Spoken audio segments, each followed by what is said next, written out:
My name is Talia Grayson, and I'm 33 years old. 4 months ago, I thought I knew exactly what my life would look like by this time next year. I'd be standing in a white dress under a string of overpriced fairy lights, saying vows I'd rewritten 6 times to make them sound both casual and profound. My parents would be crying. His parents would be pretending not to. Our friends would be drunk on champagne and sentiment. Instead, I'm sitting here in an apartment that suddenly feels too quiet, replaying one sentence over and over in my head until it sounds like it belongs to someone else's life. Stop introducing me as your future wife. It makes me look like I settled. Daniel didn't whisper it. He didn't say it in a half-joking tone you could misinterpret if you were feeling fragile. He said it in the car, on the highway, with the kind of tight-knit, controlled irritation that tells you, this isn't a thought that just showed up tonight. It's been living in his head for a while. If you'd asked me a year ago to describe us, I would have said we were solid. Not some epic, cinematic love story. Just good, steady, real. We met when I was 30 and he was 31 at a financial compliance seminar, which is really just a glamorous way of saying mandatory work thing with bad coffee. I work in risk management at a mid-sized firm. Daniel's a corporate lawyer.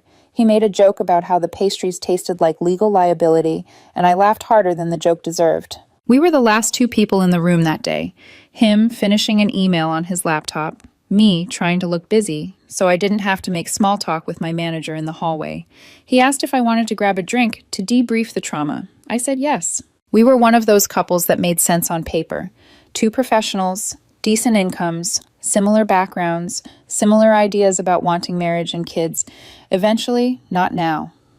We moved in together after a year, got engaged last spring, set a wedding date for next October.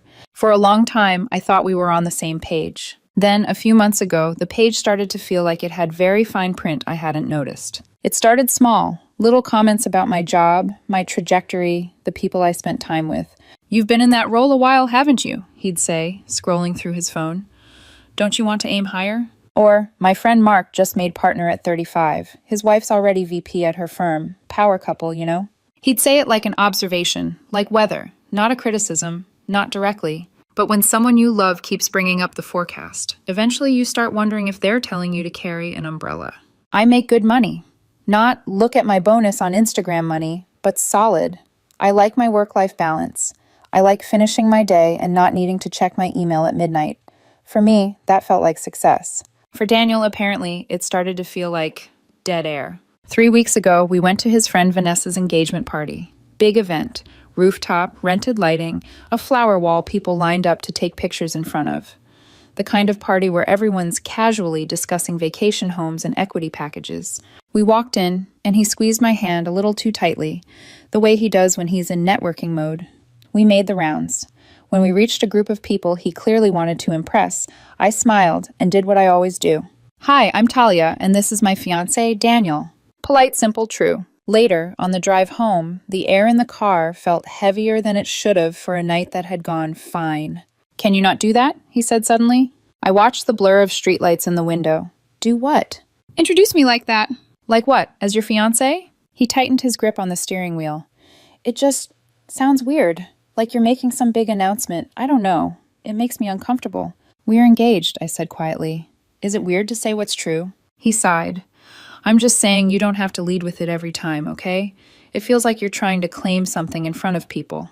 Claim something. At the time, I told myself he was tired. The party had been long. He'd had 2 whiskeys on an empty stomach. I let it go. I wish that had been the only time. 2 nights ago, we had dinner with some of his colleagues and old law school friends. A long table, dim lighting, the kind of place where the waiters top up your wine before you're even finished. Someone asked how we met. The story came out easily. I'd told it enough times it felt like a script. When they asked how long we'd been together, I smiled. 3 years, I said, and this is my future husband. We're getting married next October. The table went briefly quiet, just a second. People smiled. Someone said, congratulations. Conversation moved on. But across from me, Daniel's face had gone tight, like a muscle pulled too far. He didn't say anything during dinner. He laughed at the right places, told a story about a case he was working on, refilled my water glass, like always. The second we got in the car, he shut the door harder than necessary. I asked you not to do that, he said. Do what? My voice came out careful, though I already knew. Introduce me like that, as your future husband. I blinked. That's literally what you are. It makes me look like I settled. The words hit me in the chest, cold and blunt. I'm sorry, I said slowly. Like you what? Like I couldn't do better, he snapped. Like I just picked someone convenient. When you say it like that in front of my colleagues, it highlights the fact that you're not... He stopped, jaw clenching. Not what? My voice sounded thin, even to me. He looked out at the road. Not on the same level as my friends' partners. They're marrying doctors, executives, entrepreneurs. You're comfortable. You've been in the same role for years. You're good at what you do, but you're not ambitious like them. There it was, the fine print in bold. So introducing you as my future husband, I said quietly, makes you look like you settled. You're twisting my words. I'm repeating them back to you. He exhaled hard. You're taking it out of context. All I'm saying is you don't need to be so public about it. My colleagues talk. They compare. When you say it like that, it draws attention to the fact that you're not decorative enough, I asked. Successful enough? Impressive enough to be on your arm without lowering your stock price? Talia, he warned. Something in me went very still. For 3 years, I'd been measuring myself by this man's approval without fully realizing it, adjusting, softening, laughing off little digs because I told myself he didn't mean them. Now I was staring at the unvarnished version. You think being engaged to me makes you look like you settled, I said. You think I make you look bad? He didn't say yes. He didn't have to. He just went quiet in the driver's seat, swallowed hard, and kept his eyes on the road. We drove home like strangers. He went to bed after muttering that he was exhausted and didn't want to fight. I sat on the couch in the dark, my phone face down on the coffee table, the silence ticking louder than any clock. I didn't cry. That surprised me. Instead, I felt something inside me click into place. Not anger exactly. Not yet. Clarity. If I stayed, this would be my life. Constantly auditioning for the role of impressive enough, knowing the director was someone who'd already decided I was miscast. After about 2 hours, I picked up my laptop. First, I pulled up the shared calendar, where Daniel had dumped every event we were supposedly attending over the next few months. Wedding showers, firm galas, birthday dinners, brunches with his inner circle. Every place he wanted to parade me when it suited him. At each one, my name appeared as his +1. His accessory? I opened my email and one by one sent polite messages to the hosts I knew. Hi, unfortunately I won't be able to attend. So sorry for the late notice. I hope the event goes wonderfully. I didn't mention Daniel. I didn't explain. I just quietly removed myself from his narrative. Then I did something else. I opened a new message and scrolled to a contact I rarely initiated conversation with, Melissa Hart, Daniel's best friend since college, the one person in his circle who'd ever asked me how I was doing and actually waited for the answer. Hey Melissa, it's Talia. Do you have a minute to talk about Sunday's brunch? She responded almost immediately. Sure. Everything okay? Not even close. We ended up on a call at nearly midnight, my voice low as I told her exactly what Daniel had said. I expected her to defend him, to say I was overreacting. She didn't. Oh my God, she said instead. He actually used the word settled? His exact phrase was, stop introducing me as your future wife. It makes me look like I settled. There was a long, furious silence on her end. What do you need me to do? She asked. By the time we hung up, the plan was simple. Sunday's brunch was at Daniel's favorite restaurant.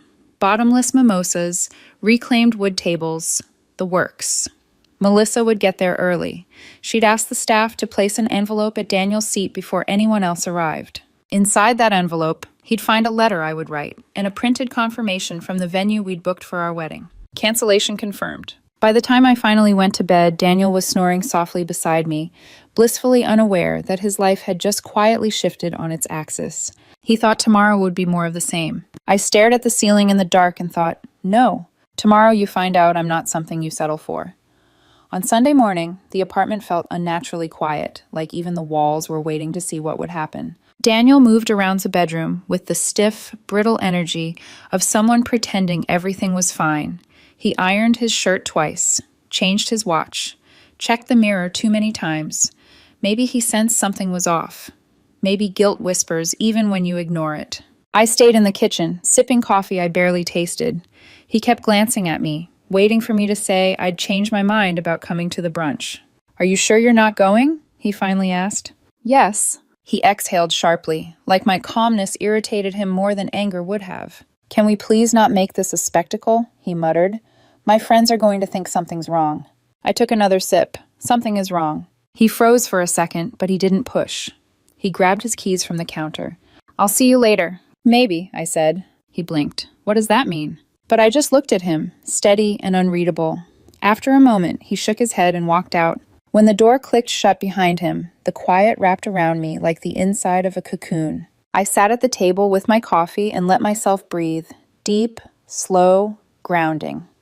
Today wasn't revenge. It wasn't cruelty. It was clarity, delivered in the one place Daniel cared most about, his social circle. A notification buzzed on my phone, a message from Melissa. He's here. They just seated him. The envelope is in place. I stared at the screen, heartbeat steady. Okay, thank you. A minute passed, then another.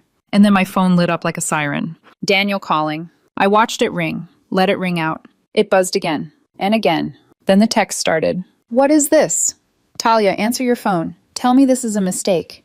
Did you seriously cancel the venue? Pick up. Now. I turned my phone face down. 20 minutes later, the front door swung open so hard it hit the wall. Daniel stormed inside, an envelope crushed in his fist, his face a mess of humiliation, shock, and fury. What the hell is this? He demanded, holding up the papers like evidence in a trial. I stayed seated at the table. It's exactly what it looks like. You canceled the wedding venue without talking to me? I looked at him calmly. You said introducing you as my future husband makes you look like you settled. I decided to solve that problem. His mouth fell open. Are you out of your mind? You blindsided me in front of everyone. I walked in and they were all, God, Talia, Melissa was staring at me like she pitied me. Do you have any idea how humiliating that was? I raised an eyebrow. Humiliation? That's what you're worried about? You ambushed me! You told me being engaged to me makes you look like you settled. My voice stayed low, steady. What exactly should I have done? Pretended that was normal? Kept smiling while you chipped away at me piece by piece? He ran a hand through his hair, pacing. You took one comment, one careless comment, and blew up our entire life. Daniel, it wasn't one comment. Don't rewrite history. I stood slowly. You've been making little digs for months. About my job, my ambition, my value to you. That's not fair. What's not fair is being with someone who sees me as a downgrade. He flinched. It wasn't like that, he insisted. I was stressed, okay? Work's been crazy, and I said things badly. No. I cut in gently but firmly. You said things honestly. That's what bothers you, not the words, the fact that I finally believed them. He stared at me, chest rising and falling, anger dissolving into panic. Talia, we're engaged. You can't just end things over a misunderstanding.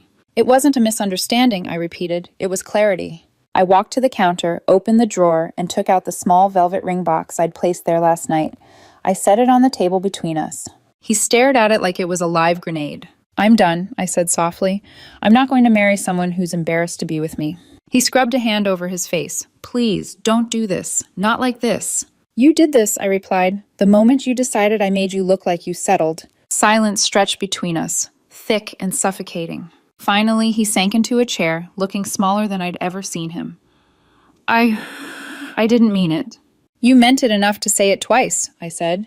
Once at the engagement party, once at dinner. That wasn't an accident. That was belief. He didn't argue. After a long moment, I spoke again, calm and final. I need you to pack a bag and stay somewhere else for a few days. We'll figure out logistics when emotions aren't clawing at everything. He looked up, eyes red. Are you really ending this? I already did. He swallowed. Hard. The fight left him all at once. He stood slowly, like gravity was fighting him. I'll go to my sister's, he muttered, voice breaking. Okay. He walked to the bedroom.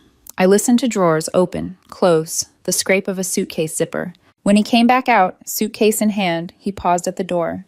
Talia, please don't do this, he said one last time, voice shaking. But I didn't answer. Because if I did, if I cracked even a fraction, he'd use that softness to pull me back into the cycle. I stayed still. And after a long, painful moment, he stepped outside. The door closed behind him. And the silence that followed, it didn't feel empty. It felt like the first real breath I'd taken in months. When the silence settled, I realized how loud my own heartbeat was. I didn't move for a long time. The suitcase wheels had barely finished echoing down the hallway when my phone buzzed again. Daniel, Talia, please, can we just talk? I didn't mean it like that. Another. I'm freaking out. Please answer. I stared at the screen until the messages blurred. Then I set my phone down, screen face down, and walked to the window. The city outside looked unchanged. Cars moved. People crossed streets. Somewhere a dog barked. It felt vaguely offensive that the world wasn't pausing for what had just detonated in my life. An hour later, he called. I let it go to voicemail. By evening, the tone of his text shifted. "You're overreacting. You blindsided me at brunch. Do you have any idea how that made me look?" There it was again. How he looked. Not how I felt. I powered my phone off and went to bed alone for the first time in 3 years. Morning brought that strange, nauseous clarity that follows a big decision. For a few seconds after I woke up, I forgot. Then I rolled over and saw the empty side of the bed, the dent in the pillow, and memory rushed back like cold water. I made coffee, opened my laptop, pulled up a blank document. There's a difference between ending a relationship and disentangling a life. The first can happen in a sentence.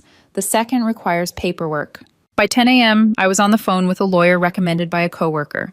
We'd combine some accounts, co-sign the lease, put down deposits for the venue and a caterer. Nothing as complicated as a divorce, but messy enough. "I know it feels overwhelming," the lawyer said gently after I stumbled through a summary. "But it's good you're doing this before any legal marriage documents, property, or kids are involved." That sentence landed like a delayed explosion. Before marriage. Before kids. Before we locked in a version of my life where I was always walking 3 steps behind a man who was ashamed of being seen with me. We went through practicalities. My name on what? His name on what? What could be separated now? What would take time? After the call, I sat there in the quiet apartment, legal pads spread out in front of me, and felt something unexpected. Relief. Not joy. Not yet. Just the sense that I'd stepped off a train that had been going somewhere I didn't want to end up. Around lunchtime, my phone lit up again. This time with an unfamiliar number. I almost let it go to voicemail, then answered on impulse. "Hello? Talia, dear, it's Helen, Daniel's mom." My stomach nodded. "Hi, Helen." She exhaled shakily. Daniel called us last night, in pieces.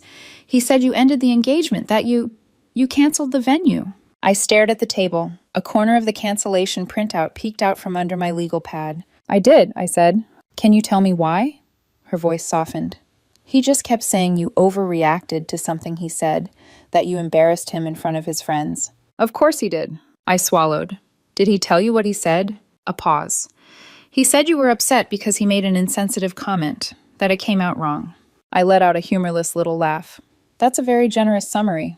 "Talia, what did he say?" she asked quietly. I closed my eyes, hearing it again, word for word, like it had been carved into the back of my eyelids. "He told me," I said slowly, "to stop introducing him as my future husband because it makes him look like he's settled." Silence. He said it after I introduced him that way to his colleagues. And it wasn't the first time he'd complained. He's been making comments for months about my job, my ambition, how I compare to his friends' partners.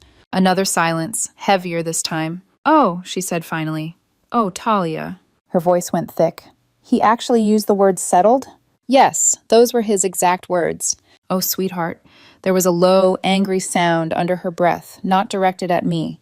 That's not okay. That's not how you talk about someone you're supposed to marry." I felt my throat tighten unexpectedly. Of all the responses I'd imagined from his mother, this hadn't been one of them. "He's been making me feel like I'm not enough for months," I admitted.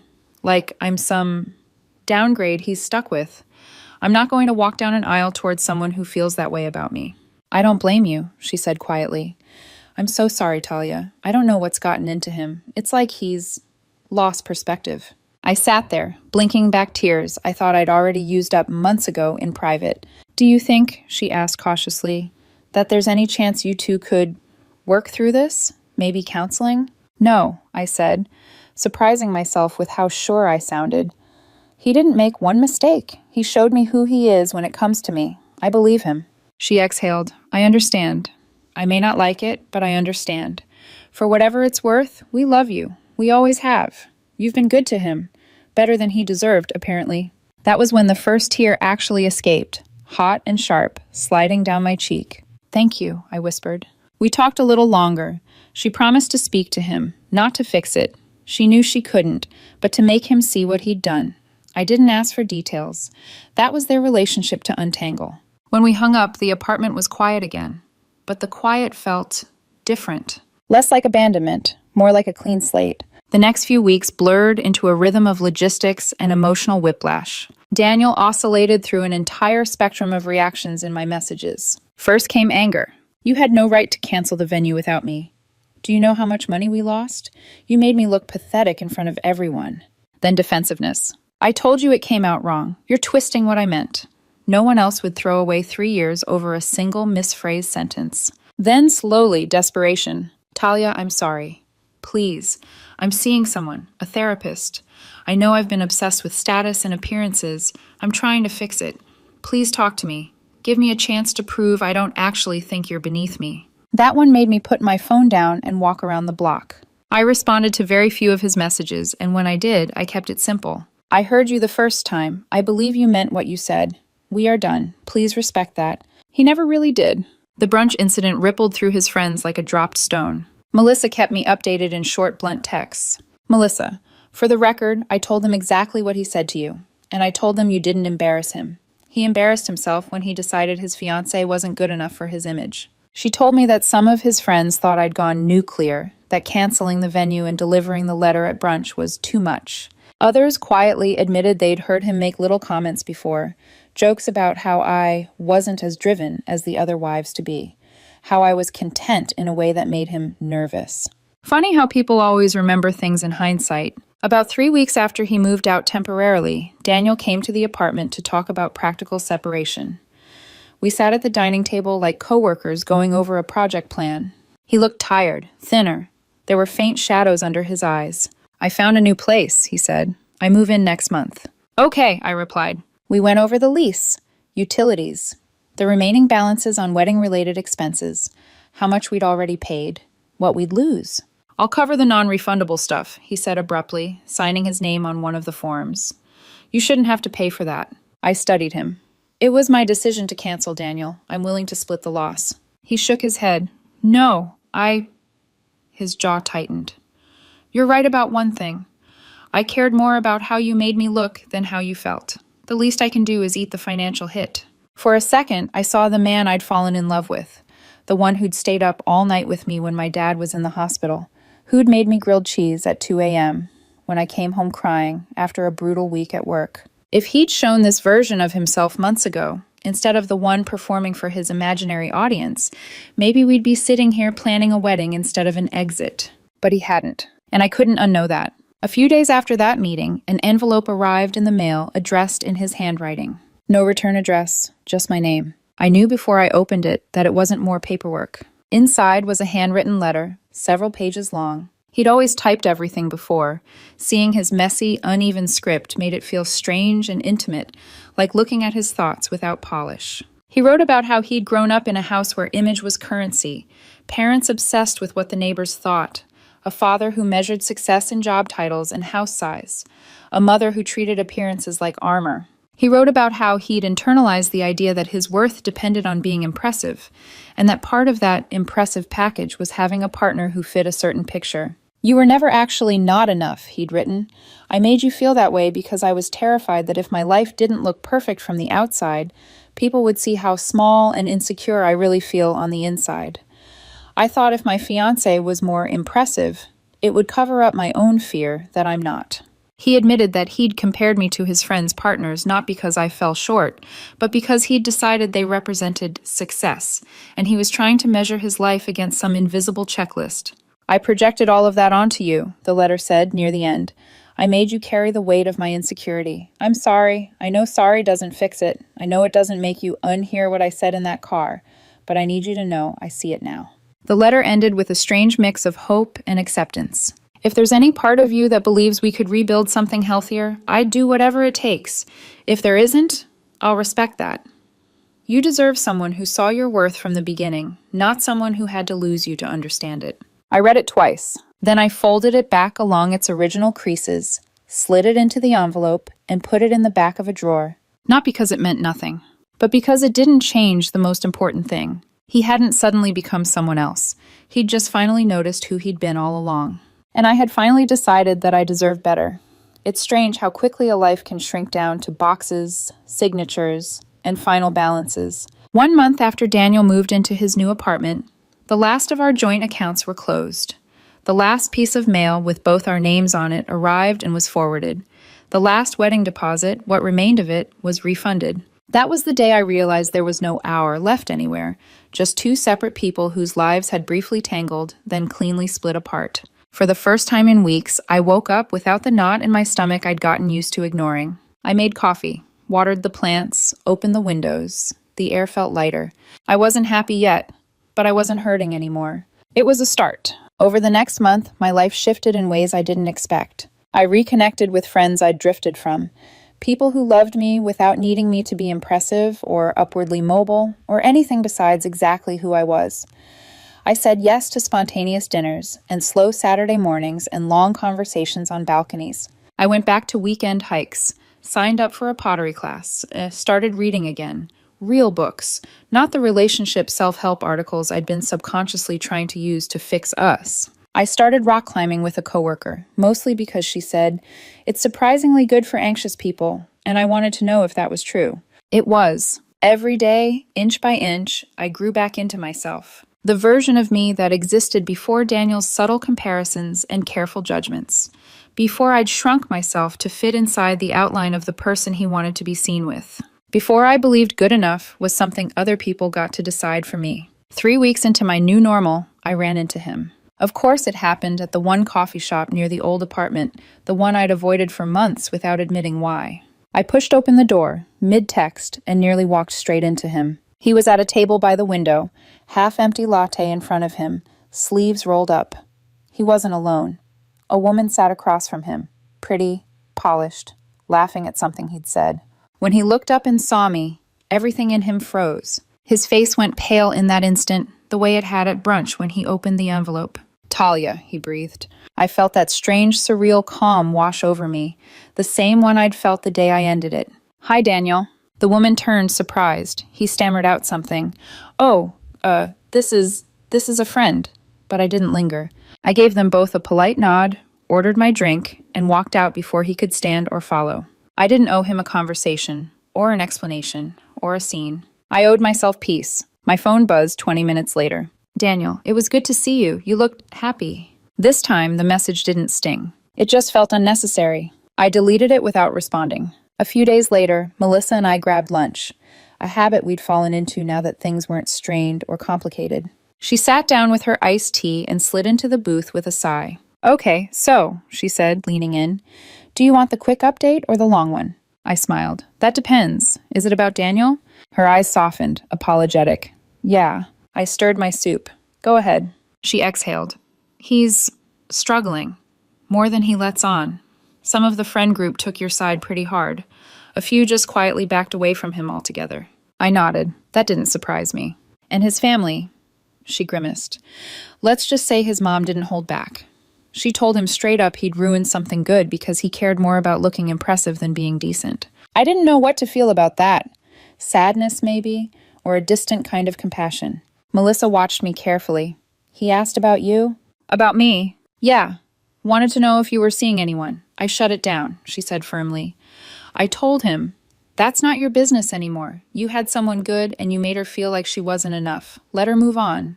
A warm, grateful ache bloomed in my chest. "Thank you," I murmured. "Don't thank me.